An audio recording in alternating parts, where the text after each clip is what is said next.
The overall goal of this ex vivo explant procedure is to improve the collection and extend the application of avian endodermal epithelial cells in order to study the function of enzymes and proteins in mediating nutrient utilization by avian embryos. This method can help answer key questions regarding lipid utilization during avian embryogenesis, such as how the yolk lipids are packaged and transported from the yolk to the embryo during the later stages of development.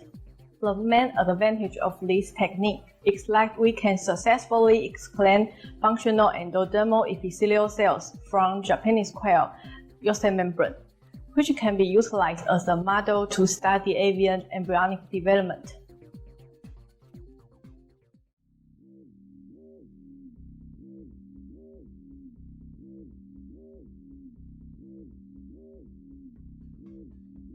Begin by making a 10x PBS solution as described in the text protocol. Dilute this stock solution 1 to 10 to prepare 1x PBS, which will be used to wash the yolk sac membrane during endoderm dissection.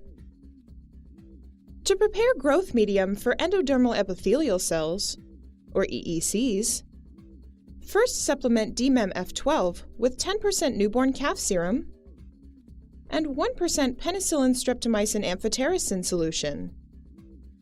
Afterwards, insert the probe of a pH meter into previously prepared DMEM. Add 3 normal HCl dropwise to the medium until the pH has been adjusted to 7.2.